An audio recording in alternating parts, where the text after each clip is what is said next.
নমস্কার বন্ধুরা, মানসী কিচেনে সবাইকে স্বাগত। আজকে আপনাদের সাথে শেয়ার করব লাউয়ের খোসা ভাজা। এটি সবাই খেয়ে থাকে, তবে আমি কিভাবে বানাচ্ছি, এইভাবে বানালে কিন্তু আপনাদের এর স্বাদ আরও দ্বিগুণ লাগবে। আগের দিন আমি যে লাউ চিংড়ি করে আপনাদের সাথে শেয়ার করেছিলাম, সেই লাউয়েরই খোসাগুলো আজকে আমি আপনাদের সাথে ভেজে দেখাবো। তো দেখুন আমি কিভাবে বানাই। তাহলে এখানে দেখুন, লাউয়ের খোসাটা সম্পূর্ণ একটা বড় লাউয়ের খোসা ছিল, সেটা পুরোটাই নিয়ে নিয়েছি। আর এইভাবে কুচি কুচি করে আমি বটির সাহায্যে কেটে নিয়েছি। একটা বড় সাইজের আলুও আমি আলু ভাজার মতো যেভাবে আলু ভাজা কাটে সেইভাবে কেটে নিয়েছি। এবার ভালো করে ধুয়ে পরিষ্কার করে জল ঝরিয়ে একটা বাটিতে নিয়ে নিয়েছি।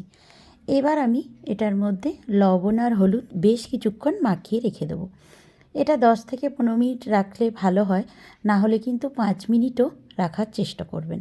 তাহলে এই লাউয়ের খোসা আর আলুগুলো খুব সুন্দর নরম হয়ে যাবে, আর এর থেকে যে এক্সট্রা জলটা সেটা কিন্তু বেরিয়ে যাবে।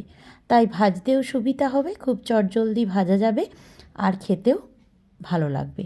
লবণ হলুদ সব কিছু ঠিকমতো ঢুকে গেলে রান্নাটা ভালো হবে, টেস্টি হয়। তো যাই হোক, এইভাবে আমি হাতের সাহায্যে ভালো করে লবণ আর হলুদটা মাখিয়ে নিলাম। আর তারপর দেখবেন কতটা পরিমাণ জল বেরোবে।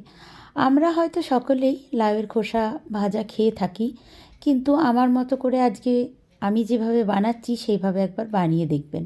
আশা করব আপনাদেরও ভালো লাগবে। কড়াইটা গ্যাস ওভেনে বসিয়ে দিয়ে সর্ষের তেল পরিমাণ মতো দিয়ে আমি তেলটা গরম হয়ে যাওয়ার পর কিছুটা দিলাম কালো জিরে। আর দেখুন, বেশ কিছুটা রসুনকে আমি লম্বা লম্বা করে কুচিয়ে নিয়েছিলাম, সেই রসুনটা সবার আগে দিয়ে দিলাম। এই রসুনটা দিয়ে একবার ভেজে দেখবেন আপনারা, কত ভালো লাগে খেতে। আর এই দেখুন, এক্সট্রা জলটা বেরিয়ে গেছে, কতটা জল বেরিয়েছে, লবণ আর হলুদ মাখিয়ে রেখেছিলাম আগে থেকে, সেই জন্যই জল কতটা বেরিয়ে গেছে। আর এবার আমি সম্পূর্ণ লাউয়ের খোসা আলু সব কিছু দিয়ে দিয়েছি। তারপর নাড়াচাড়া করে আমি এখন ভেজে নেব। আর দিলাম একটা কাঁচা লঙ্কাকে 4 ভাগে ভাগ করে নিলাম। ঝালটা অবশ্য আপনারা আপনাদের পছন্দ মতো দেবেন, কারণ ঝালটা যেরকম আপনারা খেতে পছন্দ করবেন সেই বুঝেই দেবেন। আমি একটু কম ঝাল খাই, তাই একটা লঙ্কাই দিয়েছি। আপনারা চাইলে এর থেকেও বেশি দিতে পারেন। আর এইরকম লাউয়ের খোসা ভাজা করে আপনারা কিন্তু রুটির সাথেও খেতে পারেন, আবার ভাতের সাথেও, গরম ভাতের সাথে তো অসাধারণ লাগে খেতে।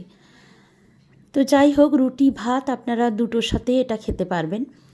আর দেখুন, আমি নাড়াচাড়া করে এইভাবে একদম ভাজা ভাজা হয়ে গেছে, কালার চেঞ্জ হয়ে গেছে, দেখেই বোঝা যাচ্ছে। আর একটু দেখিয়ে দিচ্ছি কাছ থেকে আর এইভাবে আমি প্লেটে নামিয়ে নিচ্ছি। আপনাদের লাউয়ের খোসা ভাজার রেসিপিটি কেমন লাগলো অবশ্যই জানাবেন। আমি লাউ আনলেই খোসা আর ফেলি না, এইভাবেই ভেজে নিই। তো আজকের মতো এই পর্যন্তই, টাটা।